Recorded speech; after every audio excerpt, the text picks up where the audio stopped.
half a year older, and in maybe different situations. So all of that being said, let's go through this, guys. Let's go ahead and start with our number one God tier running back. And let's go down the list here. I mean, I can start or I can finish, but yeah, let's go with Mike first. Mike, you're right below me, so yeah, you go first. Can we speed run this? It's Bijan Robinson. Any dissenters? Perfect. Yeah, I agree. Great. Cool. Good talk, guys. Are we talking to him? Only him is the God tier? No, but he's the first one up there. I think that'll be a discussion. Yeah, let's talk about this. So Bijan is our consensus one. That's cool. We don't tend to have, we haven't had a consensus one so far. Only doing the quarterback rankings, obviously, but very cool to see that we all agree there. But let's go to the second guy and discuss whether or not he belongs in the same tier as Bijan. And then I think we'll start with, we'll just go like rotationally, and we'll do Eric next, naming his first guy. Well, obviously, I agree Bijan should be the number one overall. But even though he's much further up on the age list than these other guys in Dynasty, I still got CMC up there with him. I mean, I still think you're going to get 2 amazing years out of CMC where you're going to plug him in and he's going to get you 20-some or more points every single week. I would still have him at least for another year up in the God tier, even in Dynasty. That's very interesting. I think that's a discussion. I'm not sure I agree he belongs in the tippy toppest tier simply because of the shelf life. But also, I mean, he's CMC, so maybe that doesn't matter. I agree with your take that like the next 2 years should be locked and loaded for him. He should be awesome. When it comes to like running backs, you're one hit away from not having a shelf life anymore in general. And CMC's shown durable. He's been great on the 49ers. He'll continue to be great for the next couple of years. I just really love the upside. And on a game-to-game basis, who do you feel better about in a running back slot every single game currently than CMC? I never thought I'd say this on the podcast. I agree with Eric. I think you've convinced me. That was very well said. Let's go ahead and slot him in. Talk about running backs. We're talking about a 2 to 3 year window, and McCaffrey's a little older, but he's an outlier among outliers. So put him in there. Yeah, and like the thing is, he doesn't even, though the one other thing that would worry you, right, is like injury risk being that age. But I think they've figured out like the volume thing for him. Like he doesn't need 20 carries. He needs 10 to 12 and a couple of receptions, and he's still going to have a game breaker for you. So yeah, I did, like when I did my rankings, I did not have CMC up here in this top tier, but Eric, I think you convinced me, man. I do think that you're right. I think he belongs there. Okay, well then I guess let's just go down to Evan then. And Evan, do you agree or disagree? And if you disagree, who is your second guy? Second guy for me is going to be Gibbs, mainly because we've seen what he does. He has the youth. Frankly, I think he is the back that's going to last longer. So if you're thinking from a dynasty mindset, you have Gibbs being able to catch the ball out of the backfield. You have the offense being able to do everything that they want in that offense. But at the same time, it is a dual-headed backfield with Montgomery there. So that does limit the total upside. But they want to use him as an offensive weapon, much like Christian McCaffrey has been used. So I see a lot of upside there. Okay. Yeah. That is who I had underneath Bijan.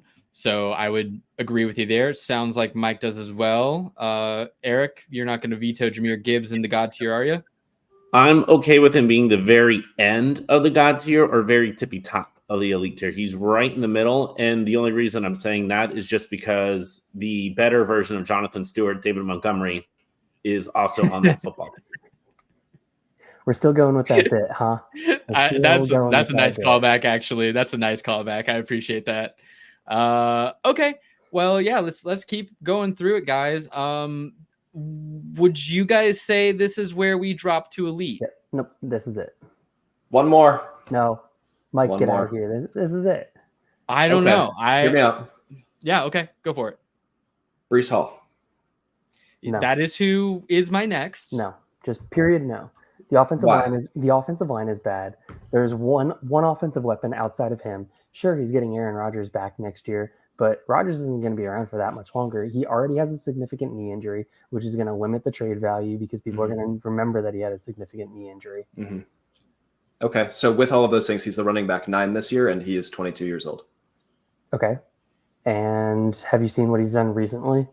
He put up 27 points last week. Yeah, as a receiver. He's getting all of his points as a receiving back because the offensive line is awful and they can't run the ball and they have to dump the ball. If I'm being outvoted, I'll let it happen, but I'm putting him in the top tier. I mean, we do like receiving yards, right? We like PPR points. If he's being used as a receiver, I don't think that's necessarily a bad thing. It's scary to invest in the Jets, right? I think that's what it comes down to for me.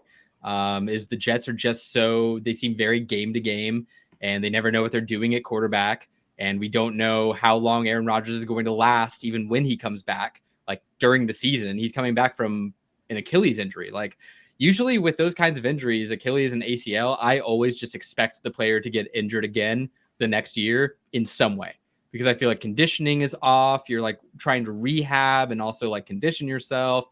And it's really tough. So I'm really on the fence. When I originally wrote my rankings, I had 4 players in the God tier, and it was those 4 players. I had Bijan, CMC, Gibbs, and Hall, but I found myself wavering off of Hall because of the Jets, simply because of the team. I think his talent is great. I think he's still super young. He's obviously been doing well this year. If they invest in the O-line, that could help him bump up a bit. But they've tried multiple years to invest in the O-line. And it's done absolutely nothing. Wait, Corey. All right, listen. All right, yards per carry since the bye week in week 7.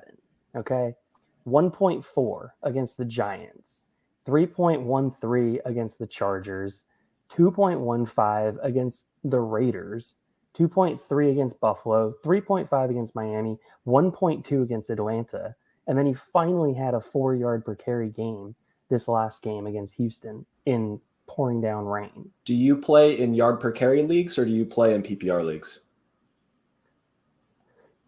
Look, Mike. Just scroll to the right and look at receiving yards. I rest my case. We can move on. He's clearly the top of the next tier, though. Look, it's a different story when you have Rodgers at quarterback, though. Rodgers is going to look to pass the ball. He's not going to look for the dump off. I mean, you look at his career that hasn't. Aaron Jones.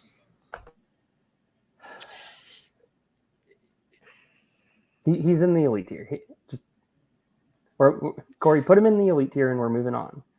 I think that is what we'll do with the sort of condition that, like Mike said, he is at the top of the elite tier. With me also, like I will be completely honest. Like I said, I'm very on the fence. It kind of bobbles back and forth to me. It's hard for me to take a hard stance on Breece Hall because I love him as a player and his talent, but yeah, team-wise, everything around him, offensive line-wise, Aaron Rodgers-wise, quarterback-wise, it's just a lot of kind of question marks.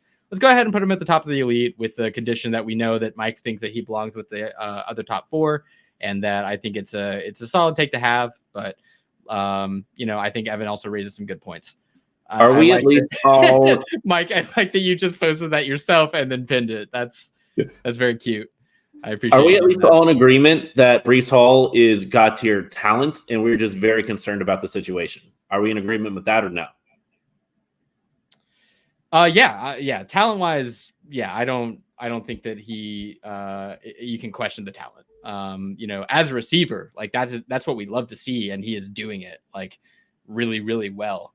Yeah. I mean, we always knew that he was talented. I have no problem with his talent. His age is ideal, but the Jets are just, really scary to invest in, like I said. But let's keep going here. Let's go to our 5th guy. I will submit one here. I will submit that I think this is Travis Etienne. That's who I like here, right below Breece Hall in that elite tier. Super young. I think he's the RB like 3 or 4 right now. He has exploded this year. Hasn't been like the most efficient ever, but he's caught passes. He is the touchdown guy. He's the only running back that they really want to use, other than a few like Dearness Johnson and Tank Bigsby runs here or there, but he's the primary back. He's getting all the work. He's still very young. He's on a good offense. I don't see any reason not to like Travis Etienne, especially with how he's performed this year. But let me know if you guys have any differing opinions. Wholeheartedly agree. Okay. He has the most snaps of any running back in the NFL this year already. Yep. Yeah. Actually, as a quick plug, we made an Instagram, FFRPG podcast, and there's a Travis Etienne meme there for your viewing pleasure. Oh, I don't think I've even seen that yet. And that's the Instagram for the podcast that I do. So that's embarrassing. Check it out. I'll have to check that out. Dude, I rarely go on. Instagram's so tough for me because it's such a sync. Like it's the definition of doom scroll. Like you get on there and you're like, oh man, you can literally go forever and just like see everything that everyone's up to. It's too addicting and they make it that way on purpose. And it's yucky, but go check ours out. Ours isn't yucky. It's super good and you'll love it. But okay, Evan, yes. Quick question for Evan. Because of how hard you push back on Breece Hall, would you have ETN over Breece Hall or no? Yes, I would have ETN over Breece Hall. Whoa, Mike, don't put your hand out like that.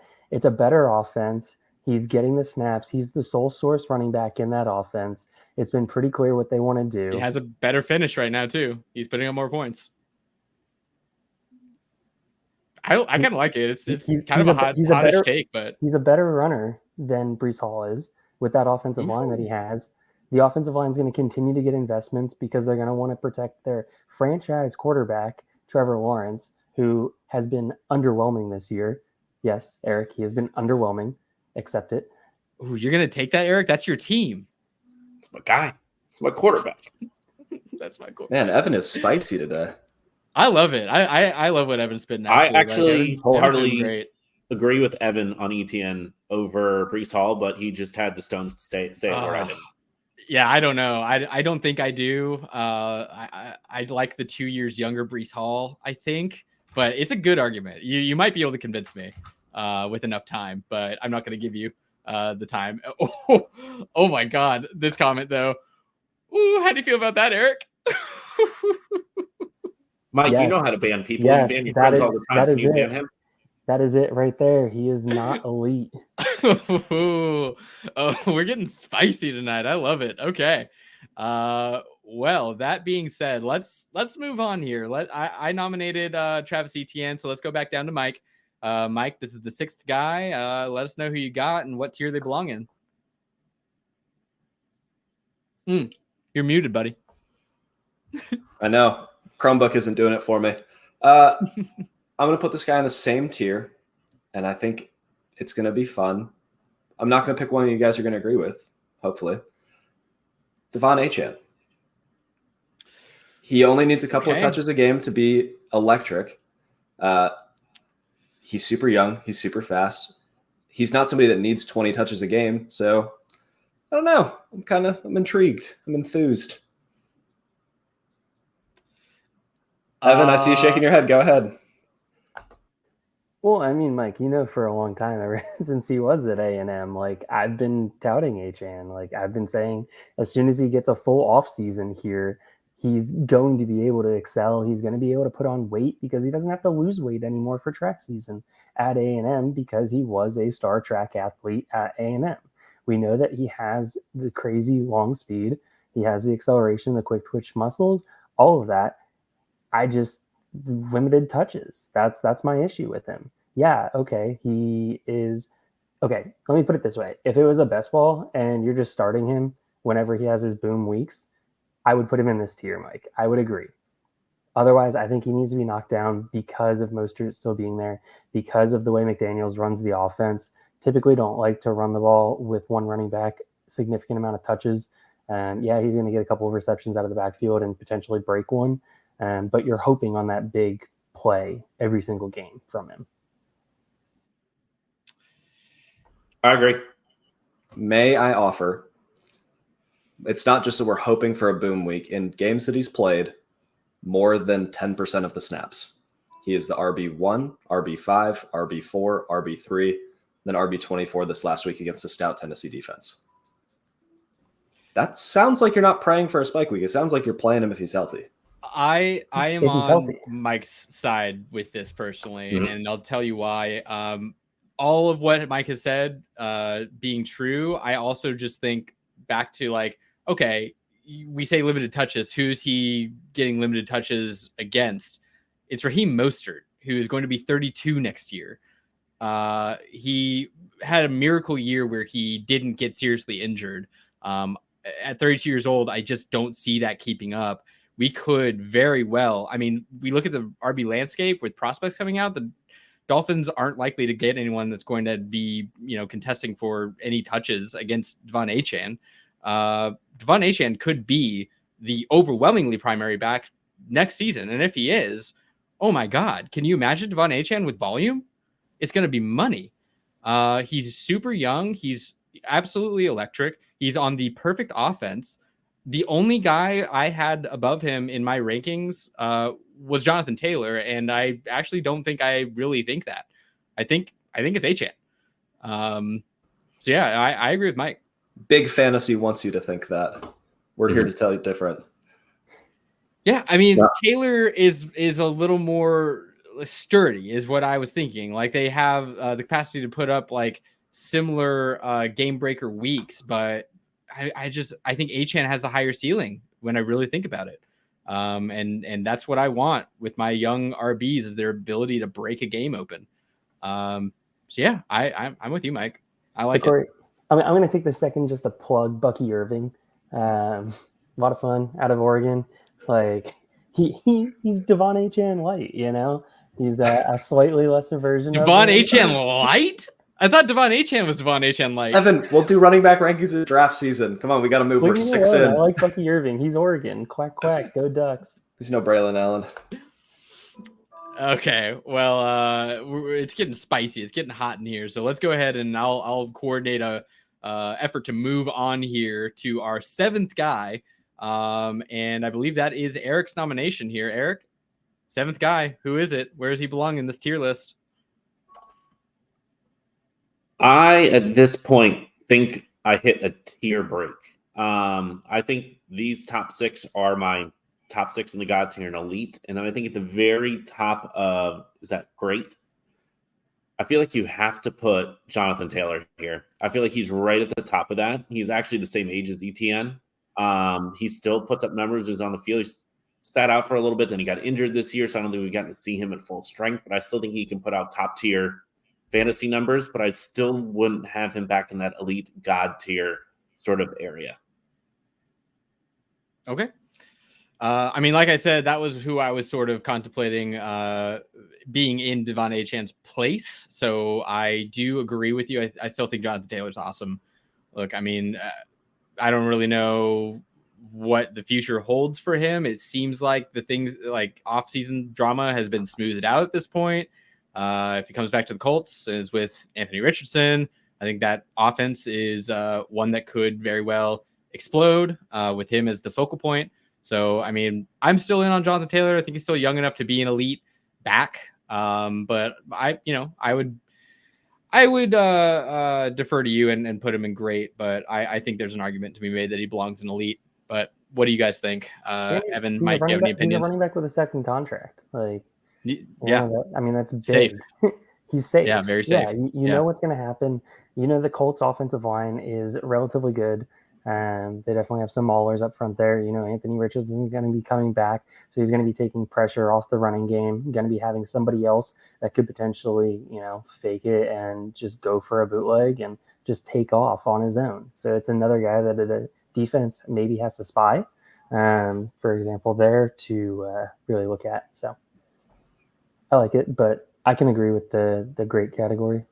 Yeah, I mean, no major complaints. I would probably put him in the elite tier, but I'm not going to fight about it. All right. Well, let's get to our 8th selection here. 8th nominee is from Evan. Evan, who you got? Yeah, so this one becomes a kind of interesting situation for me.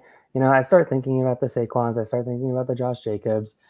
But I keep coming back to where are they going to be? Are they going to run into the ground? Have they been running to the ground already? The amount of usage they already have on them. And I'm just going to take a flyer on Ken Walker. I know that Seattle wants to run the ball. I know that Geno Smith is turning into a pumpkin again, and they're going to need to run the ball to be able to win games. So, yeah, I'm going to go with Ken Walker here. I love you. I mean, I love it. No complaints. No, I definitely, yep, that is exactly where I have him. Right after JT. Evan knows ball. Yep. He's a home run hit every time he touches the ball. I would also say real quick here, does it not feel like we're getting into the category of you just got to kind of pick who you're going to go with, put your foot in the ground and just go? Because there's so many names at this point where they're either young with potentially ascending offenses, or they're older and have a lot of production under their belt already, a lot of carries, or they're going to be a free agent and there's uncertainty in where they're going to land. Yeah, I agree. I think there's 2 more guys in this tier. And then I think as soon as this tier is done, it's all those guys. It's all guys where you're like, maybe. I don't know. There is a 23-year-old that's number 2 in fantasy points per game that we're just moving over. Oh, yeah. Well, it's my nomination next, but I guess you can have it, Mike, if you want it. No, I was just making sure we're not going to move a tier before we talk about a certain player. I'll let you go. No. Like I said, I think there's still 2 more guys, maybe 3 more guys in this tier, but at least 2 that belong in great in this like category that, we've broken down 3 tiers, but I think it's, one super tier here where you're like, I am okay with this. This feels safe and good. And after, the next 2 or 3 guys, once we move on from that tier, I think that's the second super tier of like, oh no, maybe I'm in danger. Who knows? But okay. So yeah, I will go ahead. My pick here. So going off of my rankings that I hastily put together earlier, I think that, look, I'm going to have to eat some crow here because I was not a James Cook fan. Personally, I didn't really see the appeal. I thought he was kind of like a third down back, receiving back, maybe plus, but I didn't think he could really run between the tackles, take a big load. I thought Josh Allen would always be that like goal line vulture. But look, he's been awesome. If you got him, it's likely you got him as your like RB 2, 3, 4 in that like area. And if that's the case, like that's been awesome for you pretty much all season. So that's who I would nominate here. I think it's James Cook. What do you guys think? I think I like James Cook here. I think Mike really, really likes James Cook here. Speaking, he traded the 1.04 for him this season. Yeah, what a great deal. I definitely didn't think I was going to be a playoff team. Anyway, don't make midseason trades for content, folks. I would make an argument against James Cook. I would bump him down a tier. Yeah. Because I don't think that you would ever trade James Cook for Kenneth Walker or Jonathan Taylor straight up. Like, I don't think you could. The issue that I have is the touchdown vulture, Josh Allen. Yeah. Josh Allen's going to continue to take touchdowns away from Cook. He's going to have to get those longer plays. He's not being utilized as much in those very, very short yardage situations because Josh Allen's just taking the ball and running it up the middle or going for a run or pass, And, I hear you. I think what we've been seeing, though, especially in these last couple games where he's looked like Aaron Jones reincarnated, like with the like down the seam passes that he's been catching, like 20, 30 yarders. So I think that is sort of painting a picture for me too of, what's to come where he's still very young. And if they start using him in that way more, hoorah. Like, yeah, give me some of that, James Cook. But I hear what you're saying. Yeah, I probably wouldn't trade him straight up for you probably couldn't get Kenneth Walker or a JT for James Cook. I understand that. He might deserve to be in a tier lower. But I don't know. I mean, he's like RB 7 or 8 right now. He's still very, very young. I don't see the Bills going and acquiring anyone that's going to eat into his work. I just see him as getting better in the receiving game too. So that I think that's kind of what's propping him up for me.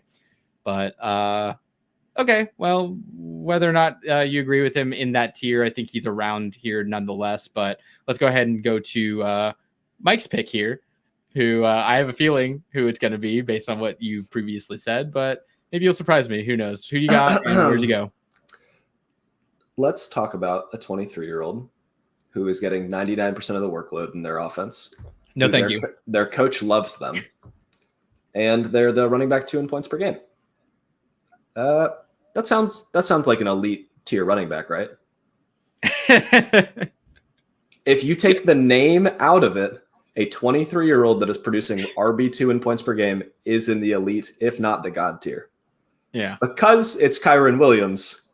Well, I mean, take out the name and take out all the advanced metrics that say he is not athletic and he's not fast. And if you ignore the eye test and analytics and just follow points and volume, it's Kyron Williams.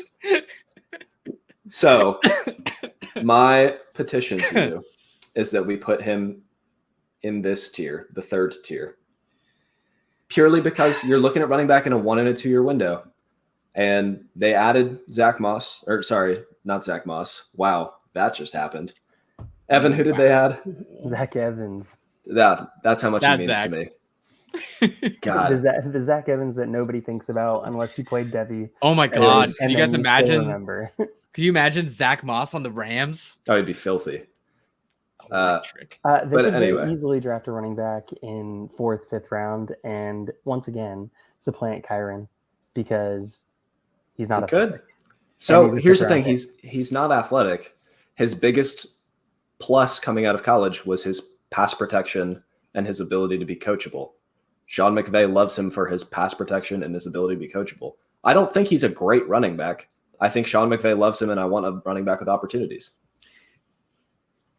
But same logic, though. It's the off season, though, Mike. Remember, we're thinking about that. So, hopium. Is the opportunity going to absolutely just evaporate next year, and he becomes an absolute pumpkin on your roster? Well, let me add on to that and ask you the same question you guys asked me. I mean, would you trade Kenneth Walker to go get Kyron Williams?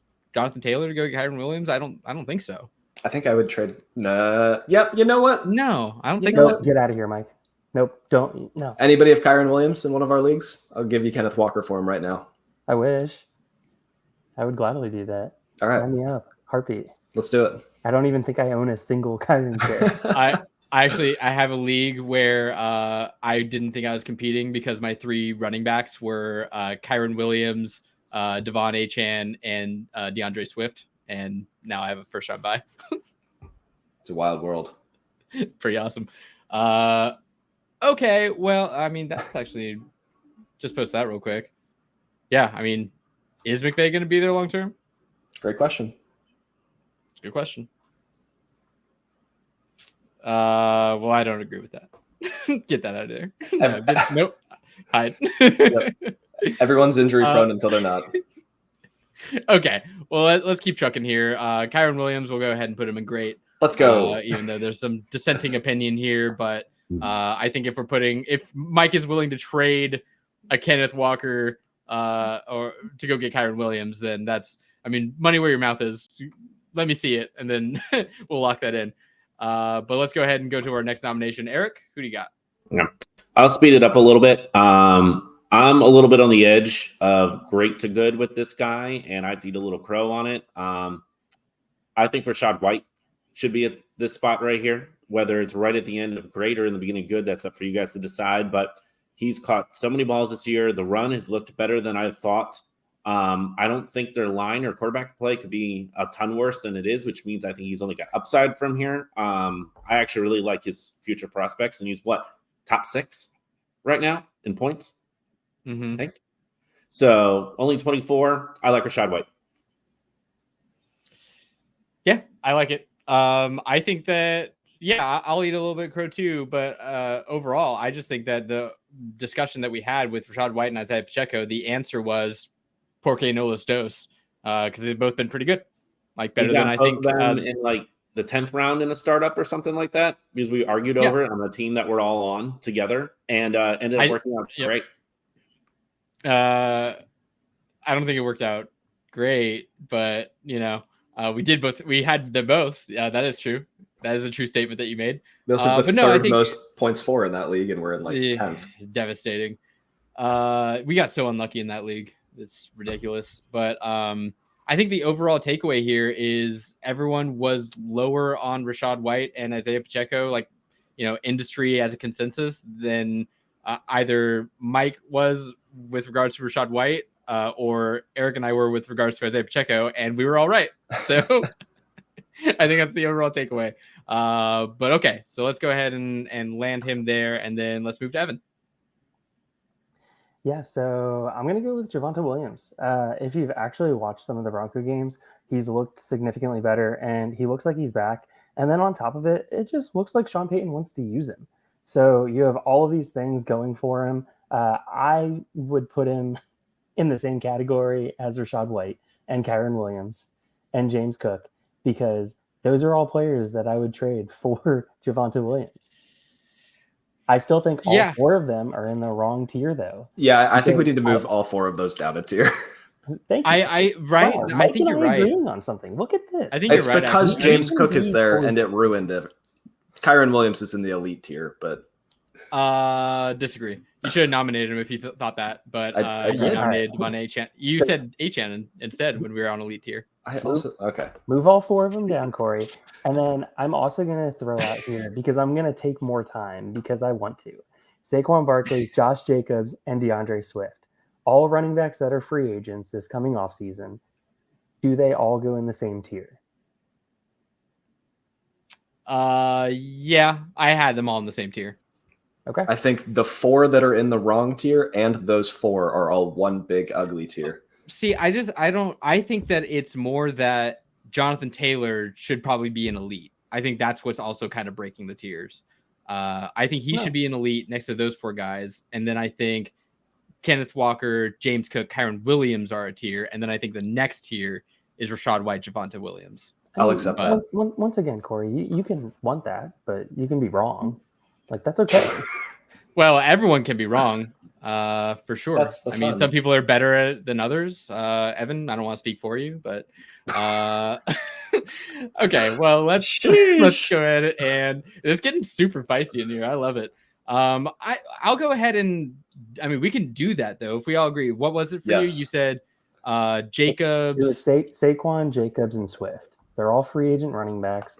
They're all coming off of relatively good seasons, although DeAndre Swift has not looked good recently because the Eagles have not been getting him the ball out of the backfield. Saquon's been having an absolute ton of carries, ton of snaps that he's been the entire offense for the Giants this year.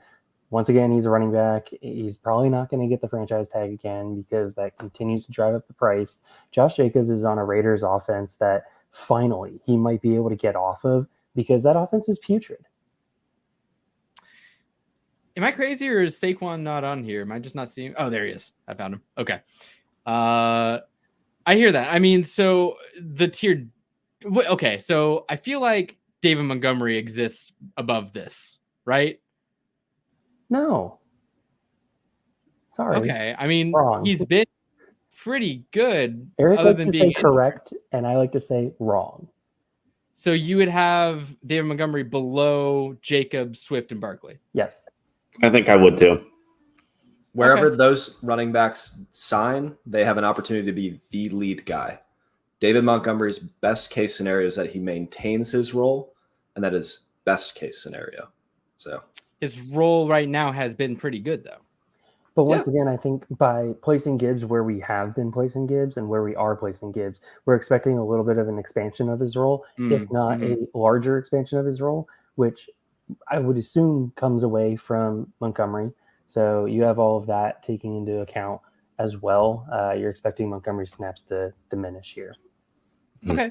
Well, let me name a couple more guys that I think maybe, there's discussion here. Like, it seems like maybe we need to talk about Brian Robinson, who has been a revelation. If you got him where you were getting him, he's been awesome. He's been the focal point of that offense. I mean, he's been taking a ton of receptions, a ton of snaps. Antonio Gibson seems like dust. I mean, do we think Brian Robinson exists in or around here? He just disappears from games, though. I mean, multiple games with less than half of the snap share, and also multiple games with less than 10 rushes. He's a running back. Like, he's a bruiser. He's a plotter. That's what he's good at. He is the ultimate matchup dependent running back. Yeah. All right. Let me submit one more before. Okay. Let me submit one more here before Mike has to go. With consideration to these three guys that you've listed, Evan, where does Alvin Kamara go? Because he's still tied to the Saints. He has been a borderline league winning asset this year. He'll probably be in the same situation next year, at least. He's a PPR king right now. I mean, where do we have Kamara? You said that he's tied to the Saints. The Saints are $70 million over the cap, and Kamara has a $20 million. I think it's 20 mil if they cut him. I don't think that they do that if they can avoid it, but that might be literally their only avenue. So I think he's great. I think he's awesome. I think he's a 1-year option. The rest of these guys are a 2-year, maybe 3-year option if you're lucky. Alvin Kamara stays relevant as long as Carr is the quarterback there, because Carr cannot throw the ball downfield, especially right now. I don't know if you watched the Panthers game, but he looks absolutely atrocious. The rib injury is obviously showing, and who knows what's going to linger in the next season, but we know that Carr is not the answer for New Orleans. Okay. I hear you. Well, that takes us to the end of Mike's time. Mike has to go jump to a new show. Mike, do you want to quickly say where you're going so people could follow you if they want to? I'm hopping over to the Trade Addicts podcast. It's going to be a good time. I have no link, so I need to go find that in the next 5 minutes while getting water and also using the bathroom. But hey, it's been a pleasure, guys. It's always fun. And Evan, it's okay. It's okay that Braylon Allen is the best running back next year. It's okay. By default, there's nobody else coming out. Bye-bye. By default. Oh, good. Mike's done. We can put Pacheco in elite now. Hell yeah. You mean God tier? Yeah, let's go. Oh, gosh. Let's go. No, I mean, he probably exists in this good tier. Yeah. Right? That's where he belongs. Yeah. 2 to 3 year hopeful guy. Yeah. Good while he's on the field. Got injured. Sucks. But I think it's also kind of a symptom of how he runs. Like his running style, I feel like it seems like he can get more injury prone because he runs like a maniac. He's got a vendetta against Mother Earth. Stamps her out. Yeah, he hates grass. What about Tony Pollard? He's going to be another free agent running back. Can I interest you in some Tony yeah, Pollard in this I mean, tier? he's been not great this year is the weird thing. RB10 right now. For the majority of the season, he had as many touchdowns as the RPG podcast. Yeah, he's definitely, so he had like a good start and then he's had a good last few games, but like that middle I still am like clinging to of like, oh, he just hurt you every week for like 6 weeks in a row in the middle of the season. You know, he's still young enough, he's still on the Cowboys. I kind of hear what you're saying. He probably belongs in good. I think that's probably the end of that tier. No, I disagree. I think he needs to be below good. You think Tony Pollard is mid? Yeah. I mean, Pollard's been having a very similar season to Swift, so that's I true. wouldn't hate Swift in mid either, but so. Okay. Well, I mean, we're almost up on time here, but just looking at these beautiful faces down here, is there anyone that you guys want to just like shout out as belonging in one tier or another? The ones that are crazy to me is like seeing like Najee Harris. Like I know why we're seeing Najee Harris down there, but like the fact that we haven't even talked about him is like, oof, he's in such a rough situation. And I like he just hasn't even looked good, but who knows if that's just a symptom of the offense as a whole. I feel like just out of respect of they can have a couple pop-off games even at their age, like Eckler and Henry should maybe be in the mid just because you might get that like 2 touchdown game out of them. Okay, well, I mean, let's talk about Eckler actually. Like if we're dogging on Tony Pollard, Eckler has been terrible. Like he's just brutal. Absolutely brutal. Absolutely brutal. Like at the point where He's gotten you got lucky run with the down from behind touchdown. multiple times. You got lucky with the touchdown last week. I still don't know if I want to put him in my lineup. Yeah. Like it's really scary. Like I would rather put like Brian Robinson in, I think, over Austin Eckler. It's Can I that more make a- disappointing than Dalvin Cook. Oof. Well, if you were trying to think that Dalvin Cook was going to go to the Jets with their offensive line and Breece Hall in front of him and do anything, then you were drinking a tall glass of that hopium. I didn't think so, but I didn't think he would be this bad. Yeah, I mean, I think that the Vikings kind of they saw the writing on the wall with him. I don't think they would have let him go in that way if they didn't kind of know what was going on with him. It's just he just does not seem as explosive nearly. But I mean, also kind of a not a great situation. Also, like we said, I mean that O-line is terrible. But All right. Final plug here. Nick Chubb. Yeah, here we go. Oh. Look, the injury is brutal. But Yeah. what were you able to buy Nick Chubb for? A playoff second? Like Yeah. the production that he's given you every single season has been in the NFL is over 5 yards per carry. The Browns have one of the top 10 offensive lines in football. I would argue that they have a top 10 offensive line in football. They play in the AFC North, which is continuously ground and pound for every team in that division. They want to run the ball. They want to play defense. The Browns are a defensive team. They want to play. I don't know. Maybe it's just it's hard to get the image out of my head of seeing his knee get destroyed. Like it's brutal. It's brutal. It's so brutal. Look, I definitely hear it. I mean, his talent is spoken for. There's a superhuman athlete. Nick Chubb will find a way to get back on the field for next season. And you don't think I mean, Jerome Ford has been able to do some stuff, but you think, I mean, I agree with you. And I think Nick Chubb is far superior in terms of talent. Well, I mean, I also stand by the fact that he's been an efficiency back his entire career. If he gets 50% of the snaps and he's running the ball 15 times during those 50 snaps, I mean, at 5 yards a carry, you're talking 75 yards. You throw in 3/4 of a touchdown there. I mean, that's a usable week. Would you advocate for good then? Or are you thinking that he belongs in like the Tony Pollard tier? I think he belongs in the Tony Pollard tier because of the injury. We don't know how he's going to come back. We don't know if it's going to require a second cleanup surgery. There's too many questions and too many variables going into the offseason. And then you tack on the fact that he's going to be 28. Yeah, I think that makes perfect sense. But okay, I mean that's our time, guys. That's the end of the show. Eric, you have one last comment. Keep it quick. Just to back up, like how big of a name that Eckler is and how much he's disappointed this year. If you decided to not draft Eckler and instead off the free agent wire pick up Zach Moss and Jerome Ford, both of them have outscored Austin Eckler. Yucky. That's yucky. Okay. Well, thanks for putting a damper on the end of the show, Eric. Really sucked the energy out. But you know what? That's fine, because if you need energy, Dubby is the place to get it. If you go to WGG and enter code FFRPG at checkout, you'll get a nice little discount. It's the Jitterless Energy Drink. So go check it out. Definitely helps us. They're a sponsor. So if you purchase from them, we get a little bit and we can use it to make the sound better and buy Mike a computer instead of the laptop that kept glitching on him tonight. But that's all from us, guys. We really appreciate you stopping by. Another fantastic episode, and we'll see you next week with some wide receiver rankings, I believe. Should be a good time. So yeah, everyone, thank you for listening and have a great night. Goodbye. Bye. See ya.